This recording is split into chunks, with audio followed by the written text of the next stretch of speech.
আসসালামু আলাইকুম রহমতুল্লাহ। আমরা রয়েছি যশোর জেলার কেশবপুর উপজেলার বিখ্যাত ভরত ভয়না প্রাচীন সভ্যতার আদি নিদর্শন। প্রাচীনকালের মানুষ কত সুন্দর ছিল তাদের গাঁথুনি, কত সুন্দর ছিল তাদের শিল্প মনন, কি সুন্দর কারুকার্য খচিত অট্টালিকা ঘর বাড়ি তারা তৈরি করত। ভরত ভয়নার এটি হচ্ছে তার একটা প্রকৃষ্ট উদাহরণ, উজ্জ্বল দৃষ্টান্ত। এখানে আসলে প্রাচীনকালের মানুষের মধ্যে ছিল যে শিল্পী মানন, তার একটা চমৎকার সন্নিবেশ আমরা দেখতে পাই। আজ এই ছোট্ট ভ্রমণে রয়েছি আমি মোহাম্মদ মিজানুর রহমান, আমার ছেলে তাওসিফ রহমান লাবিব, বন্ধু মাওলানা সেইম রেজা,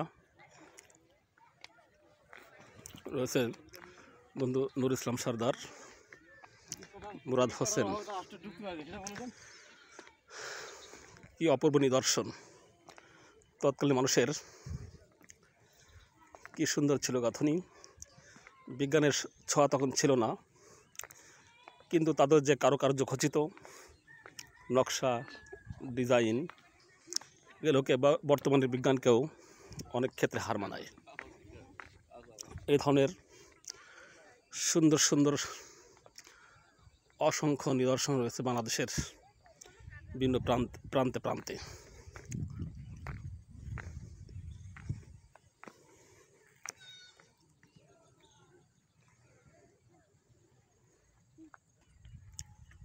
আবু এখানে আসো, এখানে আসো, এখানে আসো।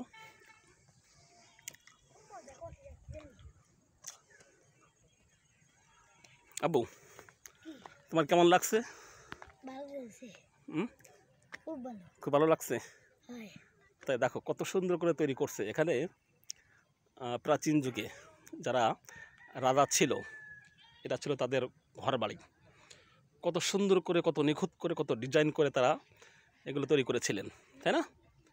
দেখো এখন আমরা বিজ্ঞানের সহযোগিতা নিয়ে কত সুন্দর অট্টালিকা তৈরি করি, কিন্তু এত সুন্দর নিখুঁত, এত সুন্দর কারুকার্য খচিত, এত সুন্দর ডিজাইন করে কিন্তু এখনও আমরা তৈরি করতে পারি না।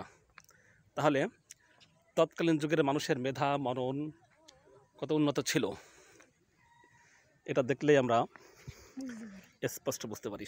আবু, তোমার সব মিলে ভালো লাগছে? তাই তুমি কি চেয়েছিলে এটা দেখতে আগে? তুমি তো আগে একদম মোবাইলে দেখছিলে, তাই না?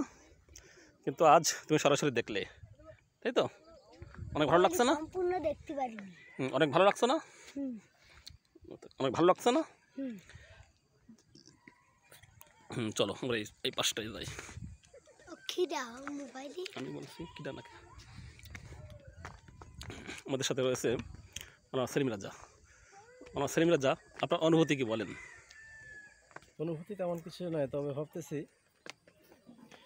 আমাদের প্রাগ ঐতিহাসিক এই নিদর্শন দেখে যেটা উপলব্ধি করলাম, আসলে প্রাচীনকালে যারা ছিল তাদের শৈল্পিক, তাদের মেধা মনন, তাদের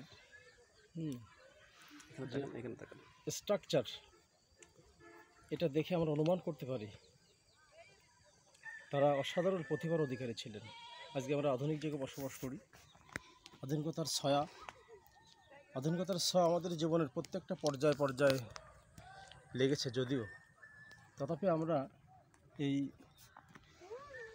প্রাচীন নিদর্শন দেখে এটাও বুঝতে পারি যে তারা আমাদেরও কত ঊর্ধ্বে ছিল। সব মিলে অসাধারণ। বাংলাদেশের বিভিন্ন প্রান্তে ছড়িয়ে ছিটিয়ে থাকা আমাদের এই যে প্রাচীন নিদর্শনগুলো টিকে আছে, এগুলো দেখেই আমরা মূলত আন্দাজ করতে পারি যে আমাদের ইতিহাস ঐতিহ্য জানতে পারি, তাই তো? যে আমাদের ইতিহাস ঐতিহ্য কত সমৃদ্ধ ছিল। এ ধরনের কিছু নিদর্শন দেখলে আমরা আমাদের ইতিহাস ঐতিহ্য সম্পর্কে সম্যক অবহিত হই এবং স্পষ্ট হই যে আদির যুগে যারা বসবাস করতো তারাও কত নিখুঁতভাবে, সুন্দরভাবে তাদের অট্টালিকা, তাদের বসবাসের ঘর তৈরি করতে পারতো। তাদের যে প্রজ্ঞা ছিল। জি জি। লাবিব,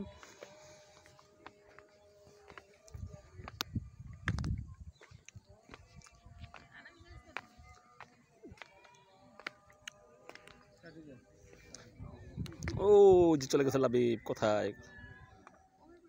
আবার আসো, চলে আসো, চলে আসো। লাইভ নাকি ভিডিও? ভিডিও।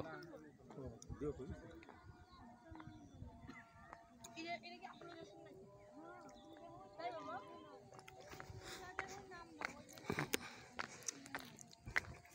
আসো আসো আসো, চলে আসো। জি,